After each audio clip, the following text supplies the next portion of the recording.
Hello students, twelfth commerce business studies में हमारा जो टॉपिक आज हम डिस्कस करने वाले हैं वो है हमारा मैनेजरियल टेक्निक्स से रिलेटेड। लास्ट क्लास में हमने डिस्कस किया था किस बारे में कि जो हेनरी फ्योल का कंट्रीब्यूशन है मैनेजमेंट को डेवलप करने के लिए वो कितना था। तो हमने उसमें 3 तरह की चीज़ें पढ़ी थी।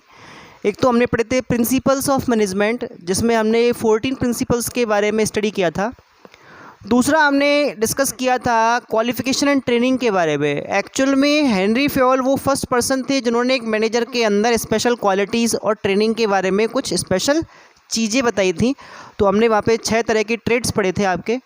और अगले आते थे आपके फंक्शंस या एलिमेंट्स ऑफ मैनेजमेंट। तो एलिमेंट्स में आपके वही 5 फंक्शन प्लानिंग से लेके और कंट्रोलिंग तक इंक्लूड होते हैं, जिनके बारे में आपको प्रॉपर डिटेल्ड बताया जा चुका है। नेक्स्ट जो टॉपिक आपका आता है वो आता है 21st सेंचुरी मैनेजमेंट गुरु पीटर एफ ड्रकर के बारे में। पीटर एफ ड्रकर कौन है? पीटर एफ ड्रकर एक ऑस्ट्रियन क्या है आपके मैनेजमेंट थिंकर और इनका जो बर्थ है वो हुआ था 1909 के अंदर। और इन्होंने जो मैनेजमेंट के लिए कंट्रीब्यूशन दिया था उसके रिलेटेड हम कुछ बातें पढ़ेंगे। इन्होंने पूरे के पूरे ऑर्गेनाइजेशन के अंदर जितने भी रिसोर्सेज होते हैं, जितने भी एलिमेंट्स होते हैं, फैक्टर्स होते हैं, उनमें सबसे मोस्ट इम्पोर्टेंट जो एलिमेंट बताया है वो बताया है कौन? मैनेजमेंट। ये क्या बोलते हैं? ये बोलते हैं कि भाई किसी भी ऑर्गेनाइजेशन, चाहे आप कितनी भी हाईटेक टेक्निक से चला रहे हो, आपके पास बहुत बड़ा बिल्डिंग है, आपके पास वेल क्वालिफाइड एंड स्किल्ड क्या है? वर्क फोर्स है, आपके पास हाईटेक मशीनरीज हैं, लेकिन अगर मान लो आपके पास मैनेजमेंट नहीं है प्रॉपर, तो उन चीज़ का होना ना होना बराबर ही है। ये मैनेजमेंट का इंपॉर्टेंस बताते हुए ये बोलते हैं कि मैनेजमेंट ही एक ऐसा फैक्टर है, एक ऐसा रिसोर्स है जो किसी एक भीड़ जिसका कोई ऑब्जेक्टिव नहीं है उसको एक ऑर्गेनाइजेशन में चेंज कर देता है। क्या कर देता है? ऑर्गेनाइजेशन। एक भीड़, एक लोगों का जो ग्रुप होता है उसको एक संगठन बना देता है। कौन बना देता है? मैनेजमेंट। और फिर उनका एक पर्पस सेट करके उन्हें उस डायरेक्शन में क्या करता है? गाइड कर देता है। दूसरा जो है, इन्होंने ये कहा है कि भाई ये क्या करता है? ह्यूमन एफर्ट्स को रिजल्ट्स में चेंज करता है। What do you mean by results? Results means to objectives, कि आपको ऑब्जेक्टिव्स को अचीव करना है और उसके लिए ह्यूमन एफर्ट्स लगेंगे। अब ह्यूमन एफर्ट्स भी अगर सेपरेट होंगे, डिफरेंट होंगे, तो आपको ग्रुप ऑब्जेक्टिव पूरा करना पॉसिबल नहीं है। आपको क्या करना होगा कि इन सारे के सारे जो आपके एफर्ट्स हैं इनको एक सिस्टमेटिक ढंग से मैनेज करना होगा और एक ऑब्जेक्टिव को पूरा करने की डायरेक्शन में इनको क्या करना पड़ेगा? गाइड करना पड़ेगा, इनको फॉरवर्ड करना पड़ेगा। ऐसा करने से जो आपके ऑर्गेनाइजेशन के जो एफर्ट्स हैं वो एक रिजल्ट में क्या होंगे? चेंज होंगे और आपको वास्तव में अपने ऑब्जेक्टिव्स पूरे होंगे। तो आप देख पा रहे हैं कितनी डीप बातें कहते हैं आपके Peter F Drucker. Peter F Drucker को मैनेजमेंट गुरु कहा जाता है, मैनेजमेंट गुरु। इनको अमेरिकन प्रेसिडेंट अवार्ड भी मिल चुका है। मैनेजमेंट गुरु जो है ये कहा है इनको 2 मैगजीन्स हैं आपकी। एक तो है अमेरिकन मैगजीन्स है, एक तो है बिजनेस वीक और एक है मैकिन्से। आपसे 1 नंबर में अगर मान लो ये क्वेश्चन आता है कि मैनेजमेंट गुरु का जो अवार्ड है, जो रेस्पेक्ट है, वो पीटर एफ ड्रकर को किसने दिया, तो आप आंसर देंगे अमेरिकन मैगजीन्स। कौन कौन सी हैं? Business Week and McKinsey. इन्होंने मैनेजमेंट में इनके कंट्रीब्यूशन के लिए इनको क्या कहा है? मैनेजमेंट गुरु कहा है। हम पहले भी डिस्कस कर चुके हैं। इन्होंने मोस्टली जो फोकस किया है, जो अटेन किया है, वो किया है किस पर? वो किया है इनोवेशन पे।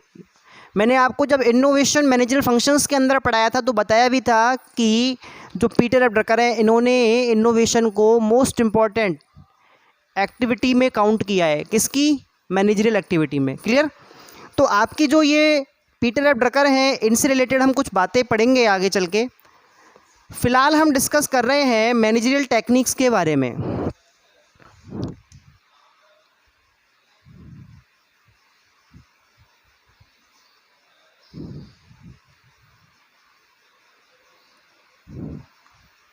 मैनेजमेंट की जो टेक्निक्स होती हैं उन टेक्निक्स में क्या होता है कि जो भी आप मैनेजमेंट करते हैं उस मैनेजमेंट को करने का एक स्पेशल पॉइंट ऑफ व्यू हो, एक स्पेशल मेथड हो और उसके थ्रू आप क्या कर रहे हैं? सक्सेसफुल मैनेजमेंट कर रहे हैं।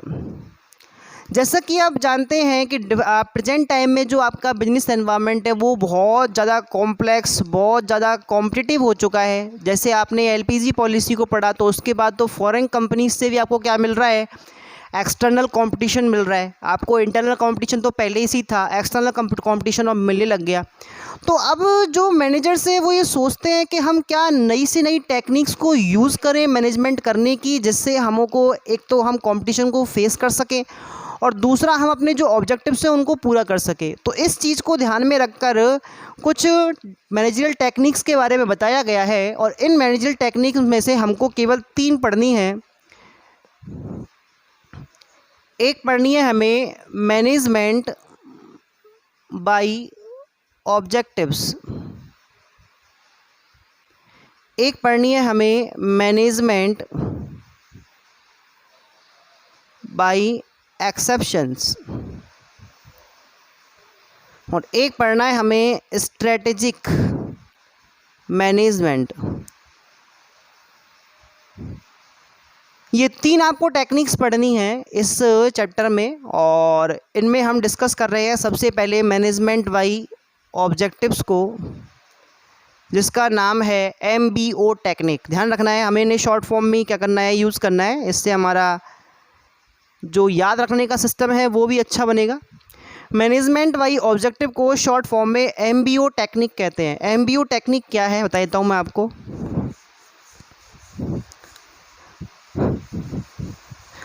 अगर हम MBO टेक्निक की बात करें तो MBO टेक्निक जो है वो 1954 के अंदर किसने डेवलप की थी, पीटर एफ ड्रकर ने डेवलप की थी। अभी अभी हमने पीटर ड्रकर के बारे में बात की और सबसे पहली जो आपकी मैनेजरियल टेक्निक आती है वो आती है पीटर एफ ड्रकर की, उसका नाम क्या है, MBO। MBO का मतलब होता है मैनेजमेंट बाय ऑब्जेक्टिव और इसका हिंदी मीन है उद्देश्यों द्वारा प्रबंध, उद्देश्यों द्वारा प्रबंध। देखो ऑब्जेक्टिव कोई बड़ी चीज़ नहीं है, हम जानते हैं इस बारे में ऑब्जेक्टिव क्या होते हैं। ऑब्जेक्टिव प्लानिंग का एक पार्ट है, क्योंकि ऑब्जेक्टिव का जो डिटर्मिनेशन है वो हम करते हैं काम को करने से पहले, और जो काम को करने से पहले जो भी हम डिटर्मिनेशन करते हैं, जो भी हम सोचते हैं, तय करते हैं, वो सब हमारी क्या होती है, प्लानिंग होती है। क्या होती है, प्लानिंग। क्लियर। तो यहाँ पर जो आपके उद्देश्य हैं उनको ध्यान में रखकर अपन क्या कर रहे हैं, मैनेजमेंट कर रहे हैं। ये मैनेजमेंट करने का सबसे सिंपल तरीका है और सबसे अच्छा भी है। अच्छा क्यों है, क्योंकि हमारा मैनेजमेंट होता क्यों है भाई, हमारा मैनेजमेंट होता है ऑब्जेक्टिव्स को पूरा करने के लिए। और जब आप ऑब्जेक्टिव्स को डिटर्मिनेशन करके उन्हीं को फोकस करके और उन्हीं को पूरा करने के लिए जब काम करोगे तो आपका जो काम है, आपका जो मैनेजमेंट है वो अच्छा माना जाएगा। और ऐसी कंडीशन में आपका जो MBO टेक्निक है वो अपने आप में मैनेजमेंट करने की एक बेस्ट टेक्निक मानी जाती है जी। जो आपका 1954 में जो डेवलप हुआ था, इसको फिर चेंज किया था प्रोफेसर स्ले ने। प्रोफेसर स्ले जो हैं इन्होंने इस टेक्निक का नाम रखा था management by results, management by results. देखो रिजल्ट्स अगर इन्होंने रखा है तो इसका नाम हो गया आपकी टेक्निक का परिणामों द्वारा प्रबंध। परिणामों द्वारा प्रबंध या उद्देश्यों द्वारा प्रबंध बात एक ही है, क्योंकि ऑब्जेक्टिव्स भी हमारे वो फ्यूचर रिजल्ट्स ही होते हैं जिनको अचीव करने के लिए हम क्या कर रहे हैं, सारे एफर्ट्स कर रहे हैं। ठीक है, तो इसमें ऐसा कोई खास आपके चेंज किया नहीं है, बस इन्होंने अपने स्टाइल से उसको एक अलग से नाम दिया है और उसका नाम बना दिया है मैनेजमेंट बाय रिजल्ट्स। ठीक है, अब क्वेश्चन ये है कि ये होता क्या है। अगर हम MBO टेक्निक को सोचें, पढ़े, समझें तो ये कितना इजी है पढ़ने में, देख रहे हैं हम। बात चल रही है MBO टेक्निक की, और MBO टेक्निक में मेन जो फोकस कर रहे हैं वो किस पे कर रहे हैं आप, ऑब्जेक्टिव्स पे। यानी कि MBO क्या है, मैनेजमेंट बाय ऑब्जेक्टिव वो टेक्निक है जिसके अंदर मैनेजर क्या करता है, सबसे पहले ग्रुप के जो आपका टोटल ऑर्गेनाइजेशन है उसके, फिर हर डिपार्टमेंट के, और फिर हर एम्प्लॉय के, हर मैनेजर, हर सबॉर्डिनेट के अलग अलग ऑब्जेक्टिव्स डिसाइड कर देता है। और फिर उनको बोलता है, उनको गाइड करता है कि उन्हीं ऑब्जेक्टिव्स को ध्यान में रखकर क्या किया जाए, काम किया जाए। तो इससे जो रिजल्ट आएंगे, जो इससे परिणाम मिलेंगे, वो हमको क्या मिलेंगे, वो हमको मिलेंगे कि जो हमारे काम हैं वो ऑब्जेक्टिव को ध्यान में रखकर किए जा रहे हैं, तो वास्तव में हमें उनसे क्या प्राप्त होने वाला है, हमें उनसे रिजल्ट में ऑब्जेक्टिव्स को पूरा करने के जो तरीके हैं वो ही प्राप्त होंगे। यानी कि यहाँ से जो पूरी प्रोसेस है वो ऑब्जेक्टिव से स्टार्ट होती है, ऑब्जेक्टिव डिटर्मिनेशन, और कहाँ तक चलती है, ऑब्जेक्टिव अचीविंग। इस पूरी प्रोसेस को हम क्या कहते हैं, ऑब्जेक्टिव ओरिएंटेड मैनेजमेंट या MBO टेक्निक बोलते हैं। इसमें इन्होंने क्या कहा है, सिंपल बात बताइए कि भाई आप हर बंदे का, जो भी आपके ऑर्गेनाइजेशन में आपको सपोर्ट कर रहा है, आपके साथ जुड़ा हुआ है, उसका कंट्रीब्यूशन आपको मिल रहा है, उसको आप क्या करेंगे, उसके ऑब्जेक्टिव डिसाइड करके देंगे। जैसे स्कूल में हर टीचर के अलग से ऑब्जेक्टिव होते हैं अपनी सब्जेक्ट से रिलेटेड, लेकिन स्कूल का, पूरे ग्रुप का, पूरे ऑर्गेनाइजेशन का बेस्ट रिजल्ट बने, उसको लेकर भी एक ग्रुप ऑब्जेक्टिव होता है। क्लियर? तो अब हर बंदे को जब उसका ऑब्जेक्टिव बता दिया गया है और उसको बताया गया है कि आपको उन्हीं को क्या करना है, फोकस करना है और उसी के लिए काम करना है, तो ऐसा करने से क्या होगा कि आपके जो लास्ट में रिजल्ट मिलेंगे वो भी क्या मिलेंगे, कि आपके ऑब्जेक्टिव्स पूरे हो गए। ठीक है? तो उस टेक्निक को अपन क्या करें हैं, मैनेजमेंट बाई ऑब्जेक्टिव टेक्निक बोलते हैं। इस टेक्निक में इसको हम, अगर अपन इसके नेचर्स की बात करें, नेचर ऑफ MBO टेक्निक का नेचर कैसा है, तो सबसे पहले बोलेंगे कि ये कैसी है, एक फंक्शनल कॉन्सेप्ट है। फंक्शनल कॉन्सेप्ट, फंक्शनल का मतलब होता है अकॉर्डिंग टू फंक्शन। यस, ध्यान रखना है हमें, हर बंदे का जो डिटर्मिनेशन है वो खुद नहीं करेगा, उसको करने के लिए जो एक डिपार्टमेंट होगा वो ये सारे काम करने वाला है, और वो है प्लानिंग से रिलेटेड। यानी कि एक फ़िक्स लेवल, एक फ़िक्स डिपार्टमेंट में बैठने वाले बंदे सारे के सारे ग्रुप के सारे इंडिविजुअल्स के क्या करेंगे, आपके ऑब्जेक्टिव्स को डिटरमाइन करेंगे। यानी कि हमने इस फंक्शन को एक अलग से प्रैक्टिकल फॉर्म में किया है, इस फंक्शन को क्या किया है हमने, अलग से एक प्रैक्टिकल फॉर्म में किया है। और ये किस पे फोकस कर रहा है, ये कर रहा है ऑब्जेक्टिव्स पे फोकस। किस पे कर रहा है, ऑब्जेक्टिव्स पे। ध्यान रखना है, ये एक फंक्शनल कॉन्सेप्ट है और ये ध्यान देता है कि आपका उद्देश्य निर्धारण कैसा हो, उसकी प्रोसेस, उद्देश्य कैसे प्राप्त होंगे, उन चीज़ों से कोई मतलब नहीं है। हमारे पास रिसोर्सेज कितने हैं उससे कोई मतलब नहीं है, हमारे पास एम्प्लॉयज़ कितने हैं, इतने कितने हैं, इससे कोई मतलब नहीं है। हमें मतलब है केवल और केवल उद्देश्यों को तय करने से और उद्देश्य प्राप्त करने से। प्राप्त कैसे होते हैं, उसका क्या प्रोसेस है, इन चीज़ों पर MBO फोकस नहीं करता। ध्यान रखना है हमें। ठीक है? नंबर सेकंड पे आता है आपका कि MBO जो आपका टेक्निक है ये केवल रिलेट करता है किस पे, process of determination of objectives. ध्यान रखना है, ये जो इंपॉर्टेंस देता है, ये जो आपके महत्व रखता है, वो देता है किस पे, उद्देश्यों के निर्धारण की प्रक्रिया पे। अब ये भी बताया गया था आपको कि जो मैनेजमेंट होता है MBO टेक्निक के अंदर, ये केवल ध्यान देता है कि हर बंदे के ऑब्जेक्टिव डिसाइड हुए हैं या नहीं, वो कैसे पूरा कर रहा है, उसके लिए वो क्या कर रहा है, किसी दूसरे का काम बिगाड़ रहा है अपने पूरा करने के लिए, इस चीज़ पे कोई फोकस नहीं होता। उसके पास रिसोर्सेज कम है, ज़्यादा है, बराबर है, इन चीज़ों पर कोई फोकस नहीं करता, कोई इंपॉर्टेंस। ध्यान अपन को क्या करना है, केवल ऑब्जेक्टिव्स को ध्यान में रखना है। ऑब्जेक्टिव्स को अपन को क्या करना है, ये चीज़ देखनी है कि उनको ढंग से निर्धारित किया जा रहा है या नहीं, वो कैसे प्राप्त होते हैं, उस चीज़ पे अपन को क्या नहीं करना, इम्पोर्टेंस नहीं देना। ठीक है? नंबर 3 पे अपन इसका नेचर पढ़ रहे हैं। नंबर 3 ये रिजल्ट ओरिएंटेड कॉन्सेप्ट है, रिजल्ट ओरिएंटेड कॉन्सेप्ट है। ध्यान रखना है, मैंने आपको अभी बताया था MBO टेक्निक मैं ऑब्जेक्टिव्स के डिटर्मिनेशन से लेके ऑब्जेक्टिव्स के अचीविंग तक क्या करती है, चलती है। तो यहाँ पर हमको क्या करना है, ऑब्जेक्टिव्स को पूरा करने के बाद, रिजल्ट्स को पूरा करने के बाद, रिजल्ट्स को सोचने के बाद, उनको पूरा करने के लिए क्या करना है, ध्यान देना है। अगर मैं इस जगह ऑब्जेक्टिव अचीविंग की जगह रिजल्ट अचीविंग लिख देता हूँ तब भी कोई गड़बड़ नहीं है, बिल्कुल सही माना जाएगा, क्योंकि हमारे ऑब्जेक्ट्स हमारे क्या होते हैं, रिजल्ट होते हैं। क्लियर? तो ये आपको समझ में आ गया होगा। इसके अलावा ये जो आपका कॉन्सेप्ट है वो किस पे डिपेंड करता है, इमोशन की जगह हम थॉट वर्ड कहाँ मिलेंगे, थॉट ऑफ कोऑपरेशन। देखो जैसा कि आप समझते हैं और आप जानते भी हैं, क्या हम ये जानते हैं कि किसी भी ऑब्जेक्टिव को अगर हम खुद अपने लिए तय कर ले तो उसको पूरा करने के लिए हम पूरे ऑर्गेनाइजेशन को ज़्यादा क्या करेंगे, कोऑपरेट करेंगे।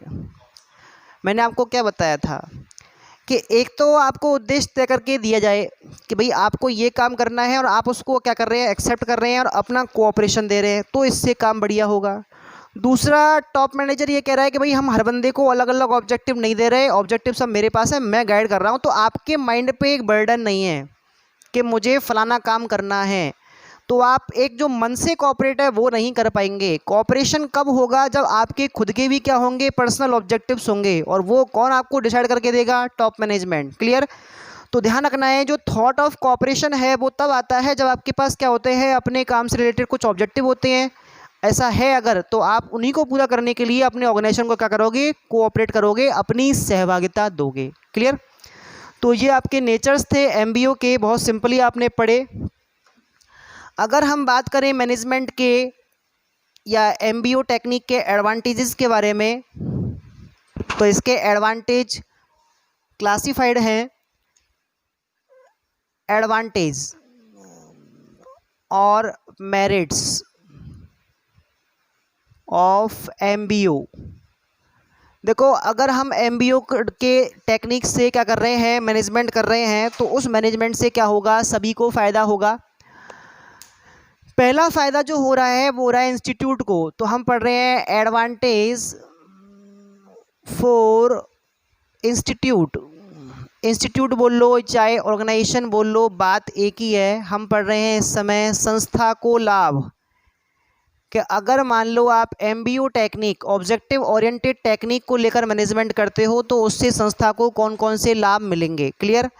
तो जैसा कि आप जानते हैं कि यहाँ पर सबसे पहले तो आपका जो मैनेजमेंट होगा वो कैसा होगा, बेस्ट होगा। आपने एक नेचर पढ़ा था फर्स्ट चैप्टर के अंदर कि आपका जो मैनेजमेंट होता है वो एक इंटेंजिबल फोर्स होता है, we can not touch and see it. Yes, लेकिन इसका जो प्रेजेंस है वो पता कैसे चलेगा, जब हमारे बिजनेस में हमारे ऑर्गेनाइजेशन के जो ऑब्जेक्टिव्स हैं वो टाइम टू टाइम और हमने जितना सोचा था उतने पूरे हो रहे हैं। क्लियर? तो अगर मान लो आपने पहले से ही सबके ऑब्जेक्टिव डिसाइड कर दिए और हर बंदा उन्हीं को फोकस करके क्या कर रहा है, काम कर रहा है, तो आपके जो ऑब्जेक्टिव हैं वो पूरे हो जाएंगे। और क्या लगेगा इससे, क्या माना जाएगा, इससे माना जाएगा कि आपका मैनेजमेंट कैसा है, बेस्ट है। क्लियर? तो नंबर फर्स्ट पे आपने बेस्ट मैनेजमेंट समझा। दूसरा है बेस्ट प्लानिंग। यस, देखो बात ये होती है कि प्लानिंग का एक फैक्टर है, प्लानिंग का एक कॉम्प्लीमेंट, अपन का एक कंपोनेंट है क्या, ये ऑब्जेक्टिव। एक्चुअल में होता क्या है, जैसे हमने पढ़ा था कि हम काम को करने से पहले जो भी डिटर्मिनेशन कर रहे हैं वो सब प्लानिंग में आता है। एक ऑर्गेनाइजेशन के अंदर जो प्लानिंग होती है वो सबसे पहले इसकी होगी, ध्यान रखना। सबसे पहले हम ये तय करेंगे, उसके बाद बनेंगी पॉलिसी बनेगी, उसके बाद प्रोसेस बनेगी, उसके बाद बजट बनेगा, उसके बाद स्टैंडर्ड्स बनेंगे, रूल्स बनेंगे। ये सारी की सारी चीज़ें बाद की हैं, पहले क्या बनेंगे, ऑब्जेक्टिव्स। और इन्हीं को फोकस करके, इन्हीं को ध्यान में रख के हम पर आगे की प्लानिंग्स के जो अलग टाइप्स हैं उनको चुनने वाले हैं। और मैंने आपको बताया था ऑब्जेक्टिव जो होते हैं ये पूरी की पूरी प्लानिंग के स्टार्ट हैं और एंड है। ध्यान रखना है, स्टार्ट एंड कौन कौन है, ऑब्जेक्टिव है, क्योंकि हम इन्हीं को फोकस करके क्या करते हैं, काम करते हैं और लास्ट में इन्हीं को अचीव करते हैं। और जब ये अचीव हो जाते हैं तो हमारा मैनेजमेंट बेस्ट माना जाता है। हम सोचते हैं कि हमारी प्लानिंग सही रही, उसका इम्प्लीमेंटेशन भी सही हुआ। क्लियर? तो बात ये है कि आपने इन चीज़ों को ज़्यादा फोकस किया है, किसको, ऑब्जेक्टिव को। और एमबीओ में हमने ये तो पढ़ा है कि एमबीओ में हम क्या करते हैं, हर बंदे का, हर ग्रुप का, हर डिपार्टमेंट का, हर लेवल का क्या करते हैं, ऑब्जेक्टिव डिसाइड कर देते हैं और फिर उनको फोकस करवाते हैं कि आपको उन्हीं को पूरा करके काम करना है, तो ऑब्जेक्टिव पूरे जाते हैं और आपका मैनेजमेंट अच्छा हो जाता है। तो प्लानिंग जो होती है वो प्लानिंग भी अच्छी होती है कब, जब आपके ऑब्जेक्टिव सही ढंग से तय हो जाते हैं, क्योंकि इनको ध्यान में रखकर क्या कर सकते हैं अपन, इन सारी चीज़ों को ढंग से क्या करेंगे, डिटरमाइन करेंगे, इनका निर्धारण करेंगे और ऐसा करने से प्लानिंग कैसी बनेगी, आपकी बढ़िया बनेगी। क्लियर? नंबर 3 पे है क्लैरिटी ऑफ ऑर्गेनाइजेशन।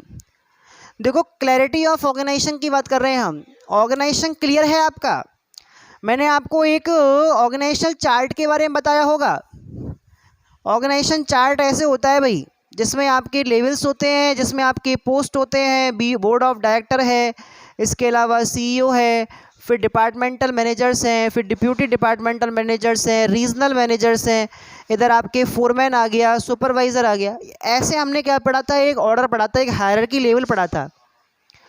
अब ये चीज़ें क्लियर कब होंगी, ये चीज़ें क्लियर तब होंगी जब हम पहले इन सब पदों के क्या अलग अलग डिसाइड कर देंगे ऑब्जेक्टिव।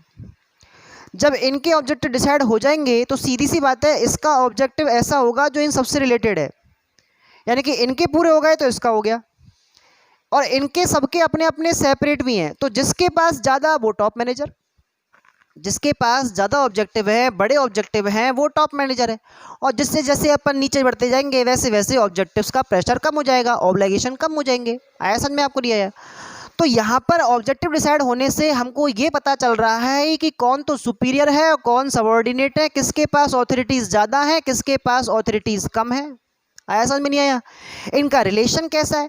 जब सारी की सारी चीज़ें क्लियर ही हो जाएंगी तो किसी भी नए बंदे को जो हम कंपनी के अंदर अपॉइंट कर रहे हैं उसको कोई प्रॉब्लम ही नहीं होगी। और ऐसा करने से जब संगठन क्लियर होता है तो काम में कन्फ्यूजन नहीं होता, रिपीटेशन नहीं होता। तो ये रिपीटेशन, ये कन्फ्यूजन किसने रोका? वो रोका ऑब्जेक्टिव्स ने। किसने रोका है? ऑब्जेक्टिव्स ने रोका है। क्लियर? इसके अलावा नंबर 4 पे हम बात कर रहे हैं कमिटेड एग्जीक्यूशन। कमिटेड एग्जीक्यूशन को वचनबद्ध निष्पादन कहते हैं, ध्यान रखना है। एग्जीक्यूशन का मतलब होता है पूरा करना, और कमिटेड का मतलब होता है जैसा आपने कहा था, जैसा आपने प्रॉमिस किया था। एक्चुअल में क्या होता है, अगर मान लो डिपार्टमेंटल मैनेजर, हम एग्जांपल ले रहे हैं फाइनेंस मैनेजर का, फाइनेंस मैनेजर ने फाइनेंस डिपार्टमेंट से रिलेटेड जो ऑब्जेक्टिव्स हैं वो सोच लिए या उसको दे दिए गए, और उसने उसको एक्सेप्ट कर लिया कि बिल्कुल इन्हीं कामों को पूरा करूंगा मैं, ठीक है। तो क्या वो उन कामों को पूरा करने के लिए कमिटेड हो गया? तो आंसर है हाँ, अब उसको करके देने पड़ेंगे, क्योंकि हमने उसकी कोऑपरेटिवनेस यहाँ पे उसकी अपन ने क्या कर दी है, जोड़ दी है, उसका कंट्रीब्यूशन जोड़ दिया है। कहाँ पर? अपने ऑर्गेनाइजेशन के अंदर। क्लियर? तो जब कोई इंडिविजुअल, जब कोई सुपीरियर, जब कोई सबऑर्डिनेट अपने ऑब्जेक्टिव्स को एक्सेप्ट कर लेता है जो उसको टॉप मैनेजर से मिले होते हैं, तो उसको उसी के हिसाब से अपने काम का एग्जीक्यूशन करना पड़ता है। भाई आज मान लो कोई नए टीचर स्कूल में आते हैं, उन्होंने कहा भाई मैं फिजिक्स पढ़ाऊंगा। क्या पढ़ाऊंगा? फिजिक्स। तो अच्छी फिजिक्स पढ़ाने का जो आपका ऑब्लिगेशन है वो अपने आप ही बन गया। अब आपको उसी के हिसाब से क्या करना पड़ेगा? एग्जीक्यूशन करना पड़ेगा। तो आप कमिटेड हो गए, आपको कमिटेड एग्जीक्यूशन करना ही पड़ेगा, क्योंकि आपने उस काम से रिलेटेड ऑब्जेक्टिव्स को एक्सेप्ट कर लिया है। क्लियर? और लास्ट है नंबर 5 पे, ईजी टू कंट्रोल।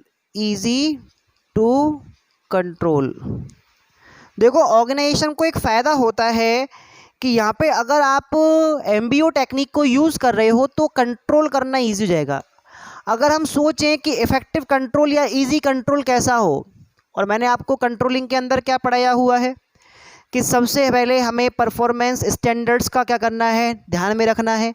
फिर हमें एक्चुअल परफॉर्मेंस जो है उसके बारे में ध्यान में रखना है, उसका अपन को मेजरमेंट करना है।